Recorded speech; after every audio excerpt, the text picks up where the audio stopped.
Serious, people who have survived a murder attempt, by dumb luck. What's your story?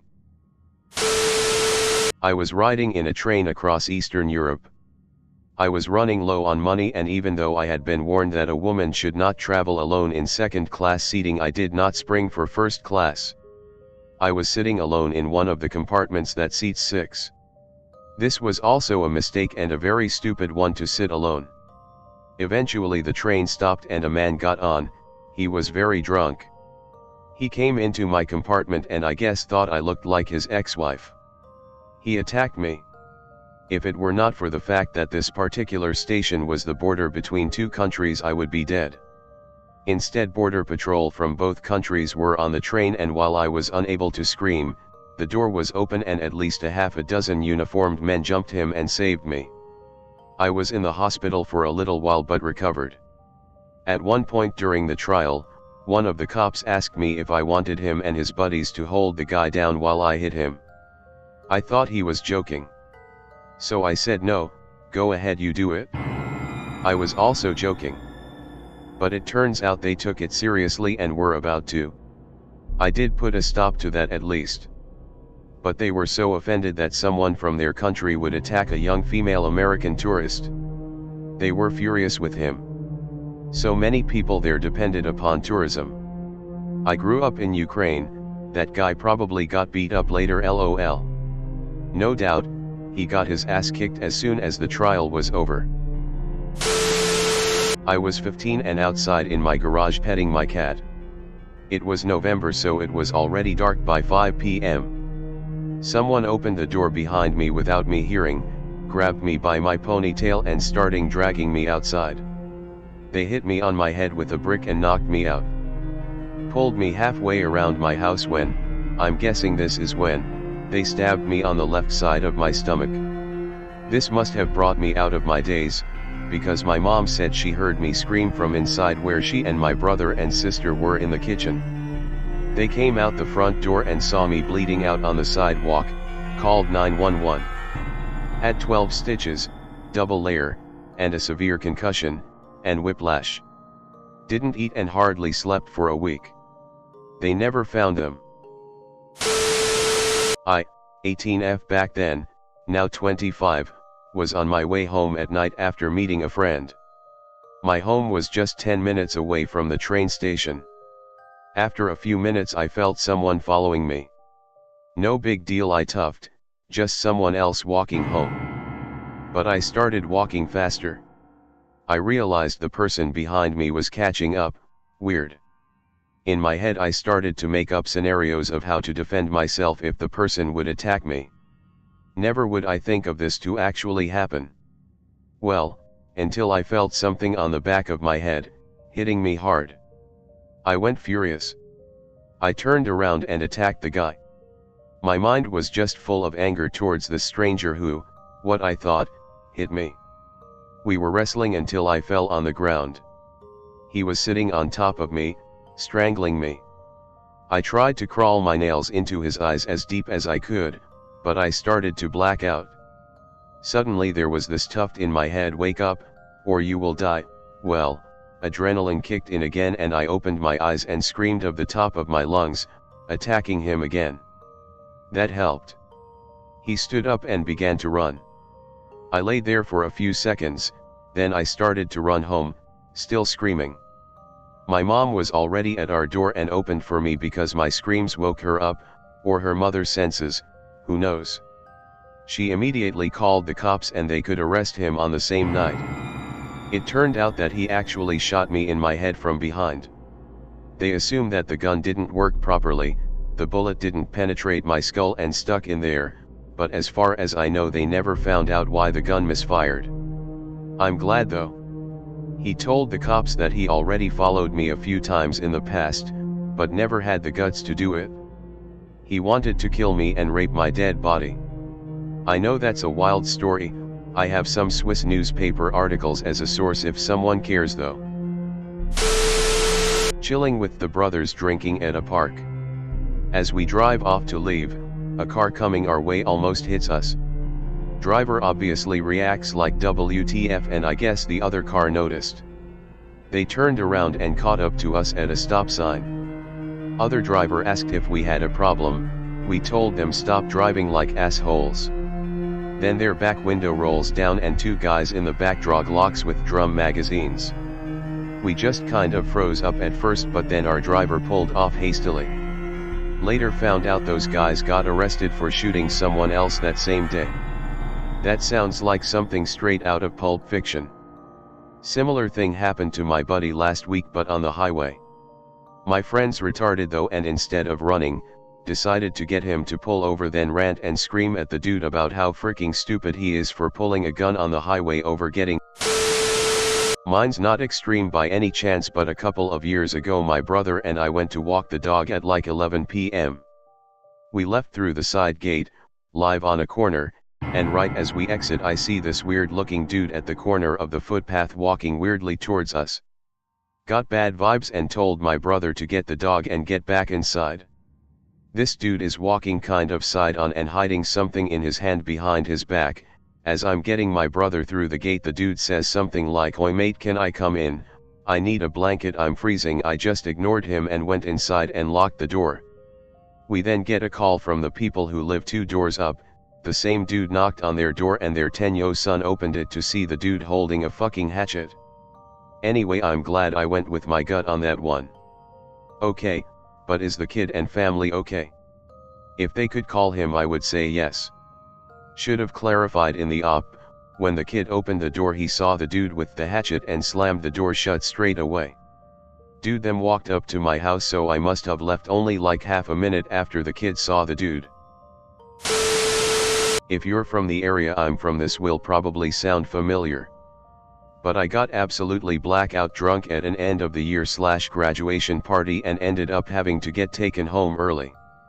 Later that night another student at the party ended up stabbing and killing 5 people. Turns out he had mental issues, schizophrenia, and thought everyone at the party was a werewolf / vampire who threatened his life.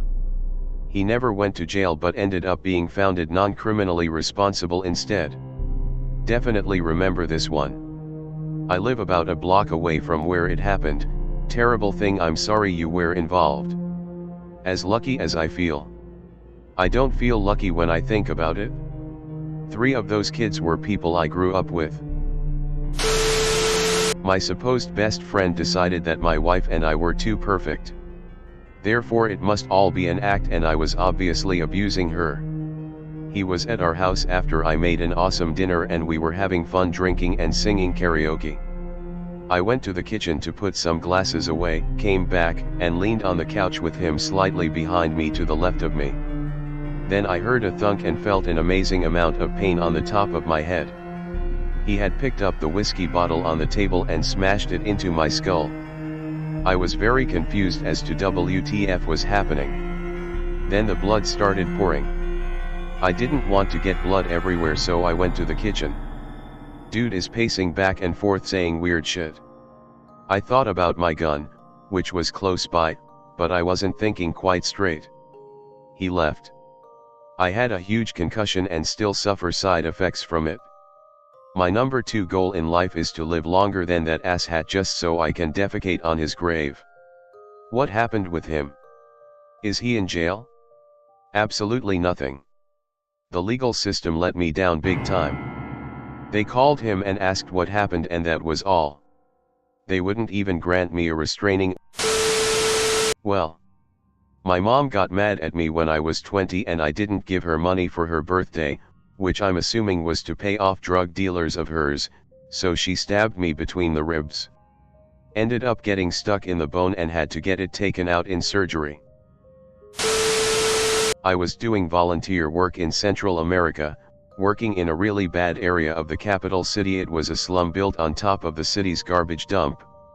The whole place reeked of trash, and there were large metal cylinders coming up out of the ground throughout the area to vent the gas from decomposing garbage underground. As a fellow volunteer and I walked down a dirt path, 2 men approached us. I'd never seen them before. They were acting strangely, but I just thought they were drunk or high. A lot of people in the area drank rubbing alcohol to get drunk, since it was cheaper than beer or liquor. Over time, drinking the rubbing alcohol would really mess with their brains. As the men got closer, they began acting really friendly, too friendly. One of them came close to me, trying to put his arm around my shoulders. At first, it seemed like the behavior of a guy who gets happy and friendly when he's drunk. However, an alarm went off in my head, and I gently but firmly pushed him away. I tried to make it seem lighthearted and playful, like, "Hey, man. How's it going?" Affectionate shove. I didn't want to make a scene, since I was a gringo.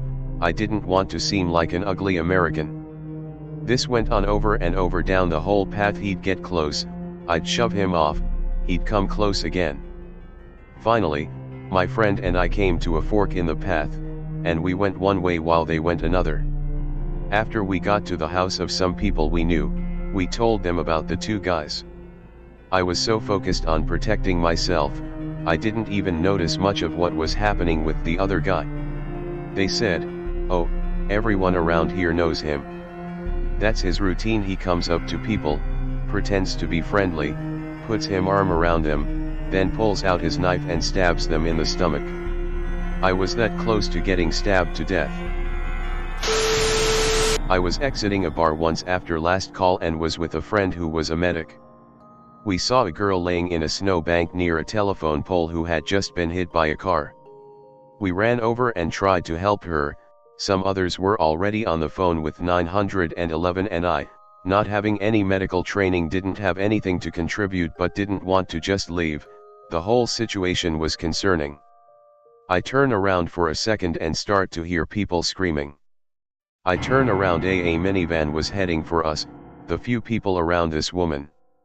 They already started to run, but I was too late. He hit me as I was trying to flee, put the car in reverse, ran over me again, and then went forward and run over me a third time. Turns out the guy was high and drunk and got into a fight with the women's BF, whom I bared a strong resemblance to. He thought I was him. Not to throw a pity party for myself, but 9 years later I have a ton of medical issues, and my life pretty much started on a downward spiral since then, but sure, I guess I survived. Edit. For everyone wondering about the guy, an off-duty cop watched the whole thing go down, and copied his license plate number. He was apprehended 20 minutes later and charged with attempted murder, along with many other things. He pleaded out to just 3 years in jail. He had actually killed someone else a few years before drunk driving. How they thought that was appropriate is beyond me. When I was 2 weeks into my first job as a 16-year-old, at a smoothie establishment that should be known to NBA fans, we were robbed. It was late, and my co-worker's friends had been playing pranks on her all day, so when I saw someone burst through the door, I thought it was just that. Until, that is, I had something metal pressed against my back and an arm wrapped around my chest. The robber gave the whole stereotypical "give me all the money" spiel, and ordered us to go into the back room, kneel down, and face the wall. As I was kneeling and hearing him walking towards us, time seemed to slow down. Thankfully, I had been refilling juices whenever he came in, and so the door to the back room was partially blocked by a heavy cart. With whatever substance he was on, he wasn't coordinated enough to get past it to us, so he fled. He was followed by my co-worker's husband and caught. When he was caught, they found an industrial-sized pipe wrench wrapped tightly in his fist, so that he could get a stronger grip when swinging. I'm so glad that cart was there. Once a year or so, I would look him up in the parish prison roster to see if he was still in jail. 1 year, he suddenly wasn't. I later found him named in a lawsuit as having stabbed his cellmate a half-dozen times while the guy was asleep. Definitely doesn't seem like the nicest of people. 9 years later, I'm still unpacking this incident in therapy. It's why I don't like walking around cities at night or sitting where I can't see the door. Don't forget to like and subscribe. And ring the bell.